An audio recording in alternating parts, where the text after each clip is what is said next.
Hi, my name is Haley Bublitz, and this is my lifespan timeline presentation. So, through this presentation, we're going to see a little bit about me, my infancy reflexes, infancy voluntary movements, childhood foundational skills, childhood specialized skill, adulthood timeline, and a little bit of a closing. So, a little bit about me. I was born and raised in Michigan. I've actually lived in the same house most of my entire life. I am one of four children. I have three younger siblings. In that lower left picture, those are my siblings and my boyfriend. The one in the back is my brother Cole, who is 15 years old. My little sister there in the black, her name is Ella, and she's 8 years old. And my youngest brother, Evan, is 5 years old. So I would like to note also throughout this presentation, I did my best to base most of the content around me, but I have also had the privilege of watching each one of them grow up and see how they develop. So some of that will come from me watching them. So I have a dog as well, Coda. He's a golden retriever. I live a pretty active lifestyle, so you can see a picture of me there at the gym. I have a membership at the YMCA. I go there roughly 3 times a week.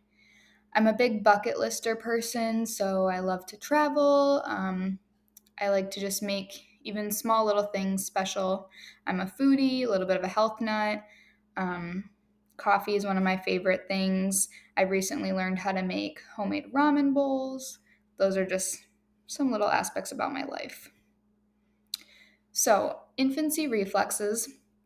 I've got three different reflexes here that I personally displayed in my infancy. So, first, the sucking reflex. This reflex involves moving the jaw to take in food, and this occurs in most infants until about 3 to 4 months of age. So, I was breastfed as a baby, so this reflex came pretty naturally, and I did display it in the appropriate time. In addition to having the sucking reflex, I was also a big thumb sucker. So I sucked my thumb all through childhood.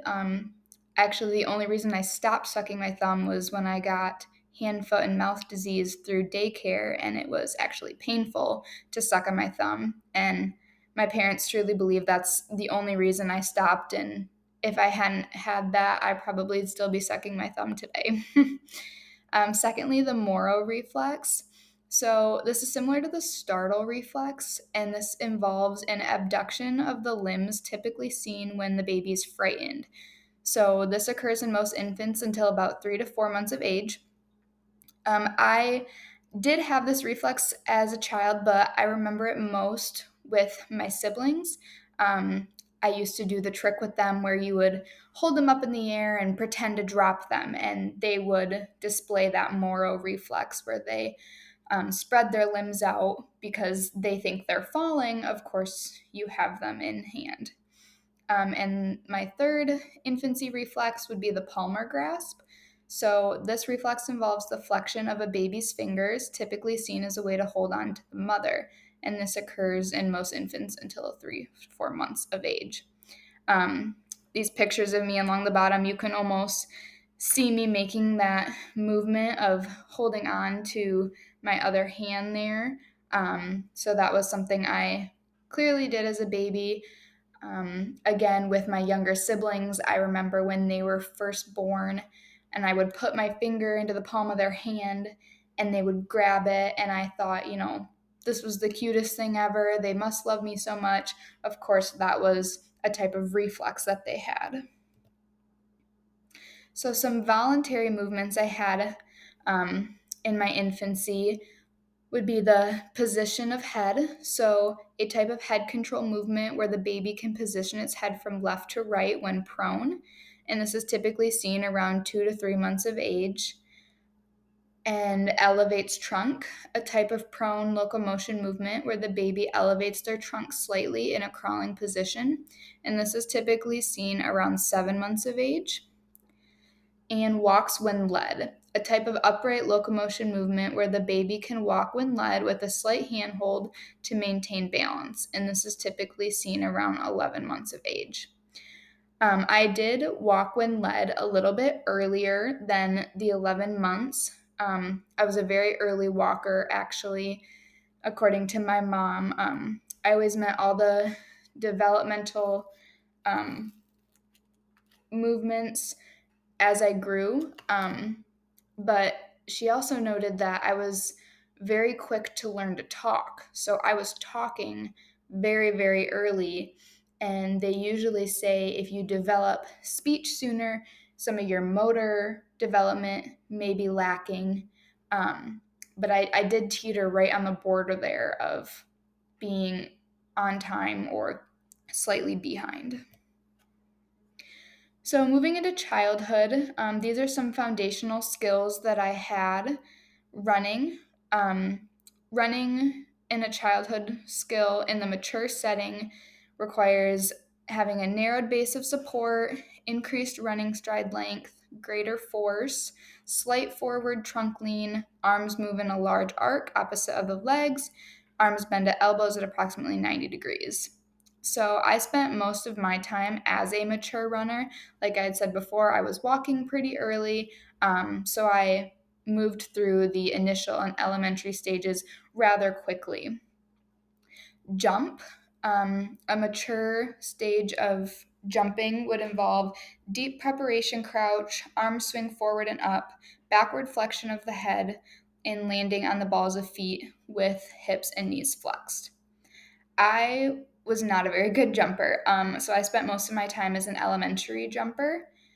I tended to not make it very high off the ground. It was typically more of a hop movement, even though I may have been trying to do jumping. And lastly, throw. A mature throw would look like body pivots to throwing side, elbow of non throwing arm is raised for balance, a long opposite side step is taken, the ball is released just forward of the head, and the arm follows through across the body after ball release. So I went through each stage of throwing slowly with age. I spent a lot of time in the initial, in the elementary, and in the mature stage now. But I was not a big sports player when I was a kid, so it took a lot of practice and learning to develop that skill. So, a functional skill that I learned was learning to swim. So, when I was a kid, I actually was enrolled in swim lessons through my high school. What was my high school? And we would go, I want to say it was like every week, and it was me and my brother, and they taught us how to swim. So there was a couple different practice methods that we used learning to swim. So serial practice, where we would practice different types of swimming. So the doggy paddle, the front stroke, or the backstroke. We also engaged in blocked practice, so where we were practicing to do a certain distance or number of laps or a certain time span. So maybe it was a combination of the two. So we might have been doggy paddling, but we were focusing on trying to do it for 2 minutes straight, and that would be that blocked practice. So the progression, by practicing the easiest skills first, I learned the foundation of floating in the water. And then as I got stronger and more comfortable, I could swim longer and farther than I could before. And of course, living in Michigan, we are surrounded by water. I actually grew up living right on the bay, so that's why it was really important for my parents that I learned how to swim as a child so that if I ever end up in an incident in the water, I would be able to keep myself afloat. So, moving into adulthood, I've got a bit of a timeline here on some of the major milestones that I plan to hit as I grow. So, first, I'd like to note that according to the lifespan calculator that we did, my estimated lifespan is 95 years old. I thought this was rather surprising. 95 is pretty old. I'm not sure I want to live to 95 years old, But if that's implying I'm still in very good health and active, then that seems like a pretty decently long life. My VO2 max is currently considered excellent. I have a 44.78 VO2 max. And when we change the number to what my VO2 max might look like if I was just as physically active at 50 years old, it would still be good, and it would be 32.969. So, some of the milestones that I plan to go through in my 20s, I'm hoping to graduate from SVSU with a degree. I want to start working full time, and I'm hoping to buy a house. In my 30s, I plan on starting a family, and I'd maybe like to go back to school and further my specialties in whatever kind of full time position I end up working in. And I'd also love to start a blog. I've actually always wish to have a blog about health and wellness where I share like recipes or fitness tips or just kind of like a health coaching position. In my 40s, I am going to do prioritize some body recovery. So after having children, your body changes a lot. So I'd like to focus on getting back to that physical fitness that I had before. I want to prioritize traveling. So, just experiencing the world is a big, important thing. And I think that's a good way too to experience different foods and cuisine that you can implement into a healthy diet.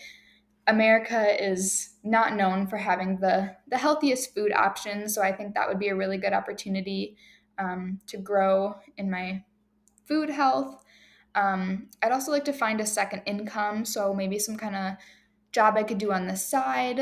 Again, back to like the health coaching thing that has just always struck me as super interesting, so I might consider that. Moving into my 50s, I would want to start practicing some fine motor skills again. I have a autoimmune condition that affects the joints, mostly in my hands. So sometimes it's hard for me to grasp things tightly or hold on to things for an extended period of time. So, 30 years from now, assuming that condition progresses, that would be something really important to make sure I'm exercising. This would be when I'm guiding my kids into adulthood and probably when I'm slowing down a little bit and I want to be able to participate more in my community. In my 60s, I'll hopefully retire. I'll have to find some new hobbies, explore things that are, very health benefiting. So maybe I take up yoga or something of that sort. Um, and a good time to make a big purchase. So maybe that's a camper that my family can, go enjoy. In my 70s, I'm hoping I can be a grandma. I will, again, prioritize my medical well being. So, reevaluate where I'm at with my condition and any other health conditions that I may develop in those years. I'd also love to relocate to a warmer climate in the cold months. I love Michigan and I love being close to my family, but I think sunshine and warmth has a really big effect on health and mental health specifically. In my 80s, I'll have slowed down a lot. I think it's important to continue having routine and habits. So, going for a walk every morning, drinking lots of water, stuff like that, that sometimes as you get old, people stop caring. I want to make sure to continue all of that. And then share my life experiences with my family, like my kids, my grandkids, just kind of all of the knowledge and, wisdom that I may develop over the years. And then in my 90s, if I'm so lucky to live that long, I'll probably be relying on my family a lot for mental and physical support. So it might be harder to get up and move around. Maybe I can or can't drive anymore. So that's that decreasing independence. And I think at that point, I would really downsize my life a lot. People tend to own a lot of material things, and I just think that it's not really important. And then usually all that stuff is left for somebody else to take care of. And then to kind of wrap everything up, As with all children, I grew up and developed with age. So, moving from infancy to childhood to adulthood, we are all unknowingly working towards motor milestones every day. I developed at a normal rate and was most always in an average range for motor development. This timeline demonstrates some of the major motor skills I acquired and at what age and stage they occurred. Additionally, it addresses some of the major milestones I anticipate for my future.